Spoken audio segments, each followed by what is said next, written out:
I asked what you wanted in Marvel Rivals, and boy did you answer. It seems with the success of Jeff, Luna Snow, and Penny in the game, people want more obscure characters. Well, that and the fact that the internet loves a good meme and an even better underdog. So let's get back to it and come up with some new Marvel Rivals pitches. So real quick, here's the rules. I don't do exact stats, that's for the experts, plus every season buffs and nerfs would change them anyway. The other thing is, these aren't requests or predictions, it's just fun creativity. So with today's theme of obscure characters, I wondered what really counts as obscure. So I looked at what you guys asked for in the comments, and it was clear that Big Wheel was a must, but I don't think I'd call him obscure because so many people know him. Like, yeah, he's silly, but he isn't an unknown, you know? Now, Tarantula, that's an unknown. Not in this video, but he's obscure. So I decided I needed a reason for each of my picks. That being said, the first is the face of these kinds of characters, the joke we all look at to laugh. Yeah, it is, and I've said twice already, Jackson Wheel, aka Big Wheel.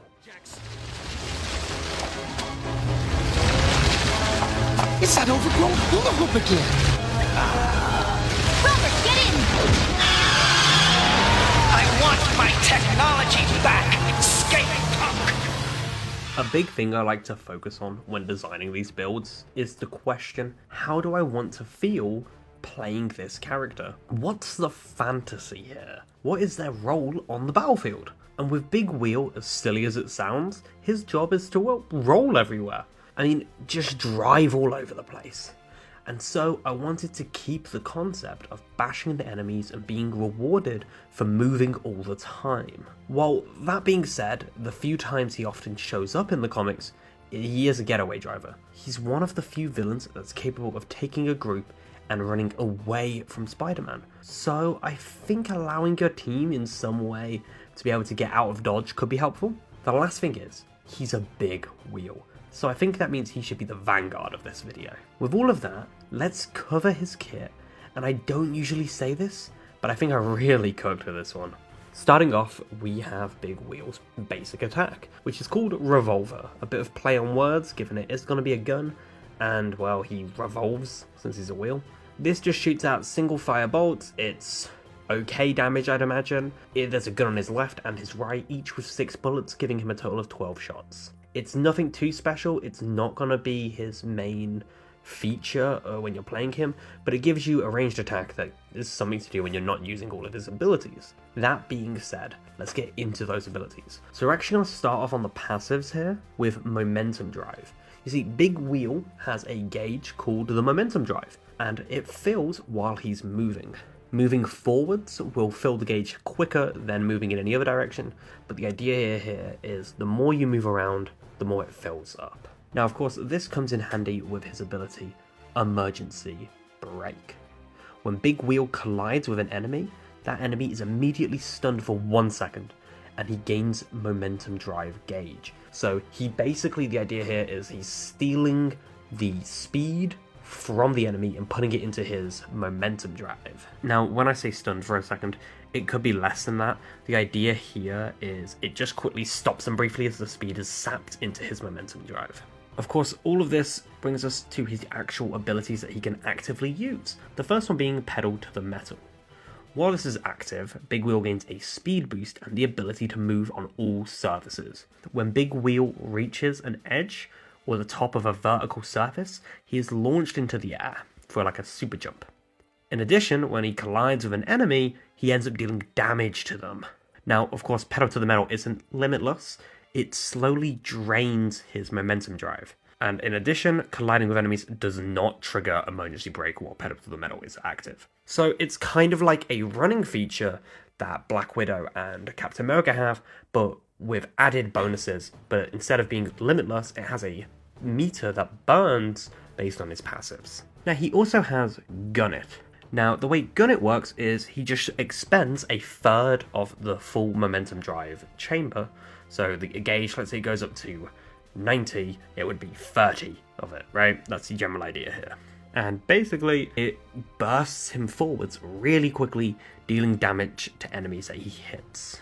It's just a quick dash ability. You can use this to get out of a fight, or if you really wanted, you could, I guess, use it as a mobility power to get in, but I wouldn't recommend it.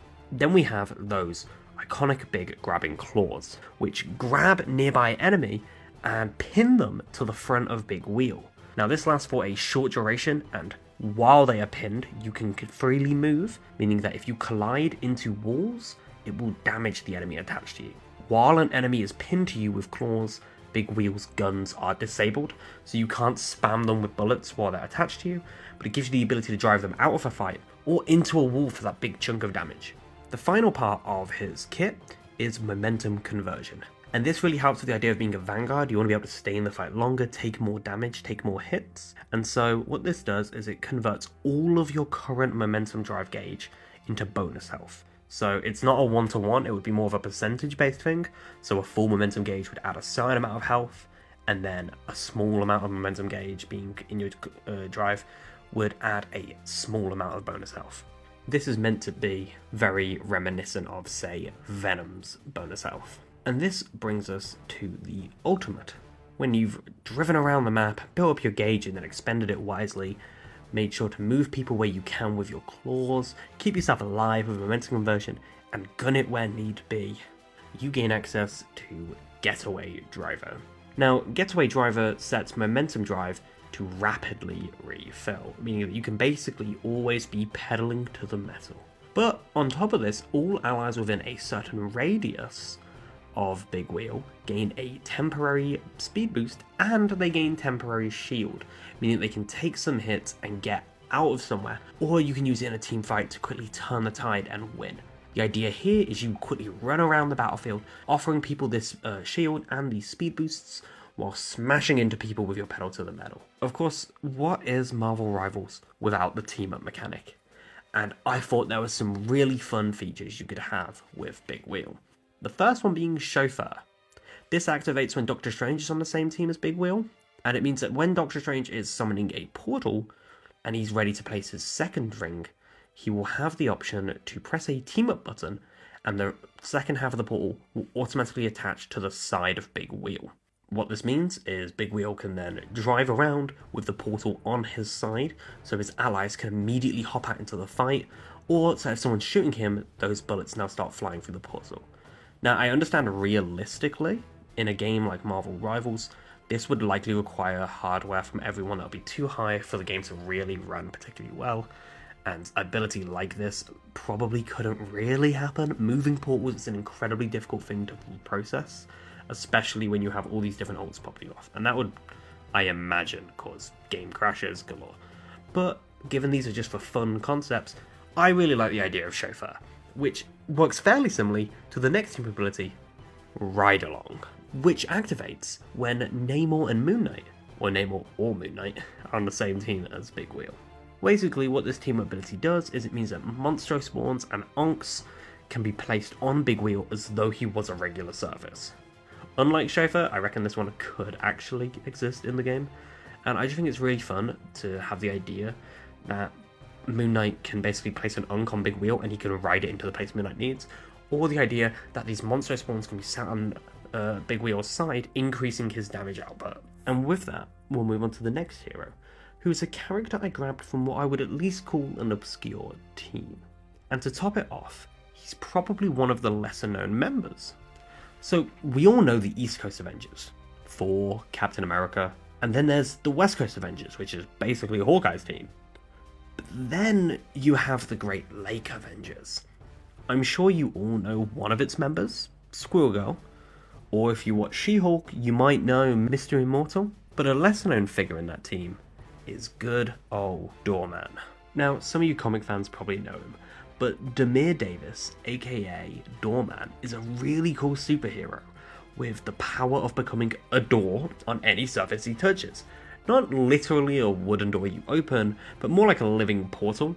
He also shares the exact same power source as Cloak. Yeah, Cloak and Dagger Cloak. It's called the Dark Force, and it's how they are both able to teleport people and all of that.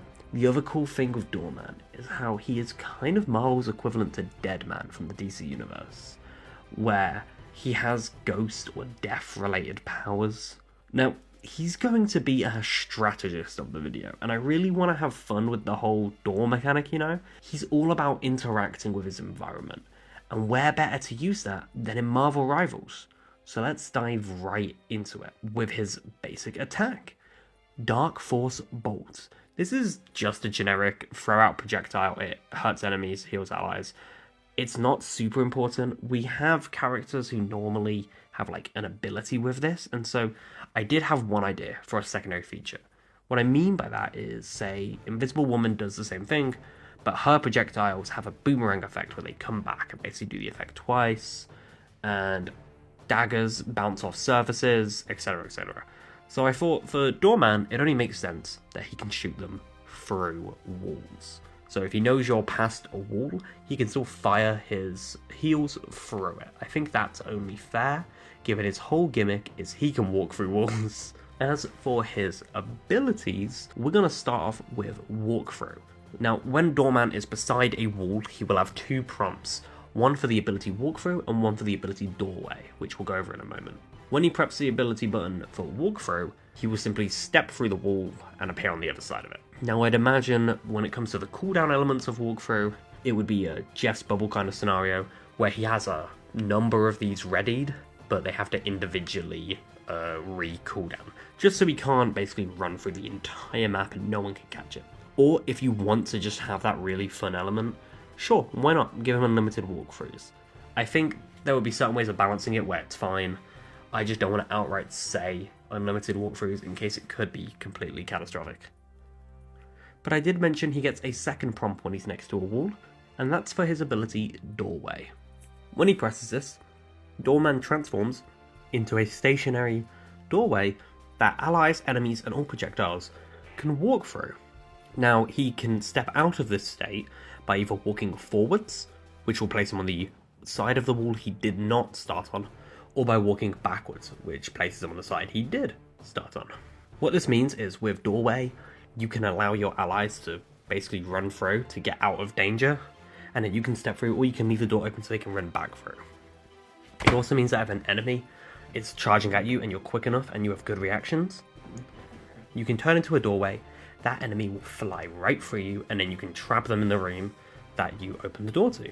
But Doorway also opens the door to the opportunity of using yet another ability, Door Frame. Now, Door Frame means that while you are a doorway, you can step out of it, leaving a door frame behind. Door frames work the exact same way as your doorway ability works, except allies are the only people who can walk through. Now, you can only ever have one door frame on the map at a given time. Placing a new one swaps the door frame over, and when allies walk through a door frame, it has a healing aura, so they can use it to heal themselves a little bit. Kind of like Invisible Woman's shield. Which brings us over to the final active ability, Death's Door. This is a dash ability, much like Mr. Fantastic's Slam Dash feature, where you can select allies or enemies, and you will dash through them if they're within a short range. If you select an enemy, Doorman will dash through them and apply an anti-heal status to them, where they basically just can't receive healing for a short period of time. And if you select an ally, it gives them an instant burst of small healing. This is just a secondary way Doorman can apply healing, and it also means that you can turn the tide by anti-healing the enemy who's getting loads of heals and your DPS aren't doing anything about the enemy support. Of course, active abilities aren't the only style of ability in Marvel Rivals, there's also passives, and Doorman has two of them. The first one is Weightless, because he quite literally is. This is just a slow fall feature, works the exact same way as, say, Magneto's. And the second one is Death Sense, because this is the power that Doorman actually has. What this means is that when an ally is KO'd, Doorman can see the outline of the hero who KO'd them. So he knows what direction they're heading, so he can strategically think about it. It also means he knows whether to head over there or whether not to. There's generally speaking a whole bunch of reasons why this could come up, but it's also just a bit of game sense and map awareness that it gives Doorman if your ally dies. Now, I'd imagine Death Sense only shows Doorman where the enemy who landed the final hit is, but I could also imagine expanding it further and saying everyone who contributed to the Elim gets temporarily revealed to him if you wanted to make it a bit more powerful. Of course, being aware of where your enemies are gracefully falling from the skies, dashing through your allies to grant them health, and opening doorways across the map, all eventually build up his ult. Trap Door. Doorman transforms into a large black radius called a trap door. All enemies within this radius fall halfway into the floor and are trapped. In addition, allies within the radius receive healing over time, and of course Doorman can move freely. This lasts for a short period of time, and then the enemies are released. The idea here is you're quite literally opening a portal in the ground that drops everyone halfway through it. And then we have his team-up abilities. So both of these only involve one character being on a team with him, instead of the classic two. The first one being Hela, for Hell's Gate. This is a buff exclusively to Hela, Doorman being the anchor, where Soul Drainer, which is her little mine thing she throws on the ground, now affects enemies through walls. And then the other one is Dark Force, which is when he's on a team with Cloak and Dagger, sort of playing into the idea that Cloak and Doorman share a power source. What this does is it gives Dark Teleportation, which is Cloak's invincibility power, and Doorway, which is your ability to let people walk through you, a healing over time effect to allies who are within them. It means that when you're on the same team as Cloak and Dagger, that invincibility also heals people, and it means that all of your doors heal everyone. But as I said, I chose Big Wheel because he is the face of obscure Marvel characters, and Doorman because he's from an awesome but not well-known team. Plus, he's a brilliant power set for the game like this. So when it comes to pitching my final character for the video, I knew I had to pick someone who, despite all reason and rationale, is still fairly obscure. A character who by all means should be in the public eye, and a relatively well-known character. This is a hero who was voted Best New Character the same year Carnage debuted. A character who was in the Civil War comic event and had a key moment in it. Damn, he was a reoccurring figure in an ongoing modern Deadpool comic book. Yeah, I'm talking about Slapstick. Stephen Harmon is Slapstick. And Slapstick is strange. He's often referred to as Marvel's Mr. Mixel-Picklick knockoff, but really, that's just not true. No, Slapstick, A, is a good guy for the most part, and B, is far more violent and real. He's all about bringing the zany and the silly to the extreme. His powers are basically cartoon logic in a single person. He has infinite pockets and a random arsenal of weapons, plus he's nigh indestructible to boot. So I'm going to be upfront with you guys. Unlike the other two characters we've spoken about, I didn't have a single dynamic in mind for this character. Instead, I wanted to lean into the idea of random and the cartoonish nature. And how did I do that? Well, let's start with his hammer. Punchline. This is his basic attack, and it's kind of what a lot of his kit sort of will revolve around. He basically just swings it around wildly in a wide radius. Imagine a quicker version of Magic's sword swing. And then we have his abilities. Infinite pockets being the first one. Slapstick reaches into his infinite pockets and randomly activates a special power. Now these special powers are chosen from a list of 4. That being Cream Pie, Buzz Shocker, Sword Off, and Boxing Glove. Now when one is picked, it is removed from the list of options until all 4 have been activated. The order in which they're picked, obviously, is random every time they reset. All of these, however, are the same range, and generally speaking, help you out a bit when enemies are basically on top of you. Cream Pie blinds the enemy as you smash a cream pie into their face. Buzz Shocker stuns the enemy as you grab them and electrify them. And then both Sword Off and Boxing Glove damage and knock back the enemy. Boxing Glove dealing low damage but knocking back the enemy a long distance. And Sword Off dealing high damage but knocking back the enemy a small amount of distance comparatively. Of course, after you have these 4 abilities, you also have Hammer Drop. This means that while Slapstick is airborne, he can activate the ability and drop down, dealing damage based upon how far he fell. The further he falls, the more damage he deals and the larger the radius he deals that damage too. And then finally, for active abilities, we have Bullet Sponge.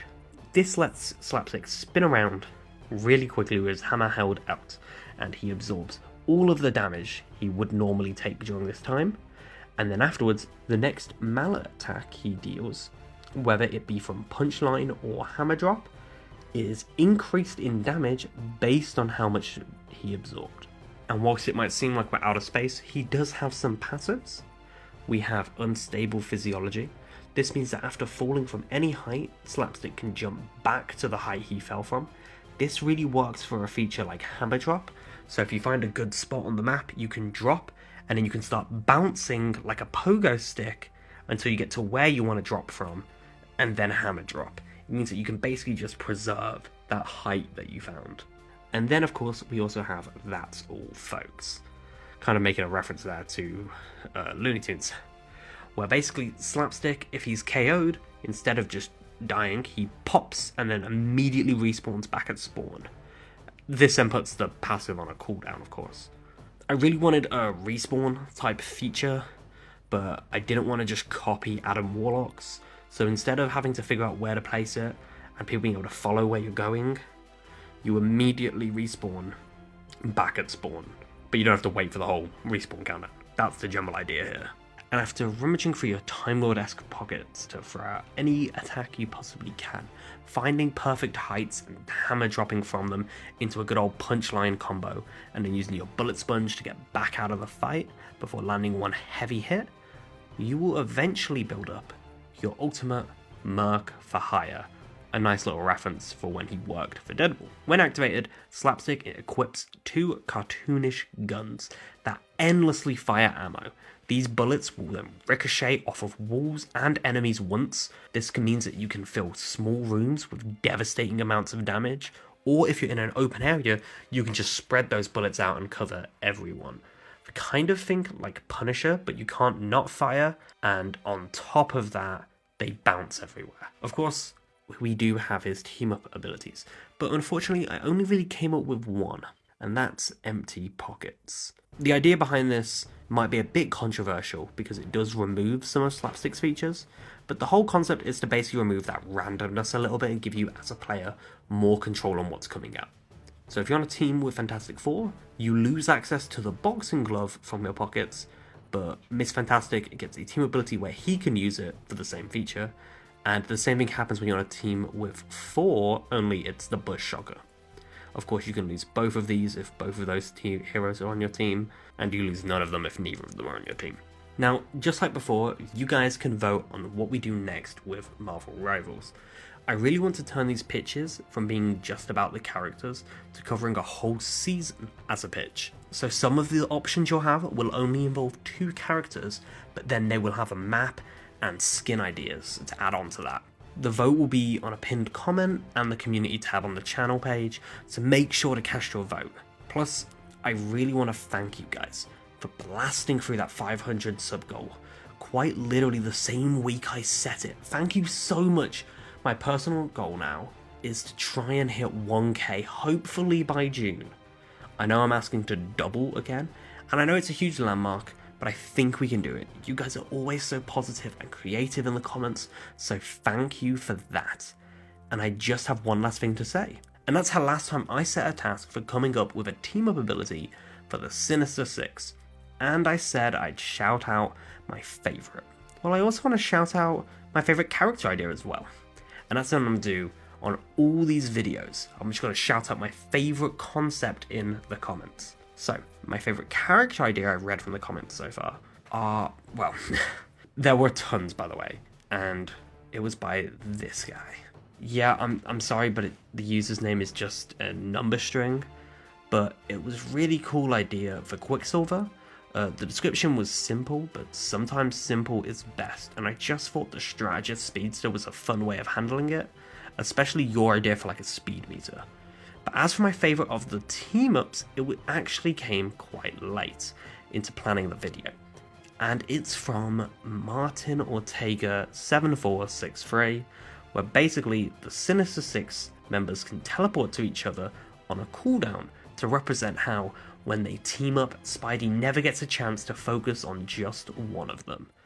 Even in the Insomniac games, where annoyingly you don't really face them together, at any point you still have to take them in pairs. I think it's a fun and nice idea that it gets more powerful the more members are on the team. Of course, many of you put cool ideas. I especially like the ones where they individualized for each members, like Tanzim 37s and October Pies. I really do read all of your comments, and I just want to say thank you so much, and I'll see you guys next time.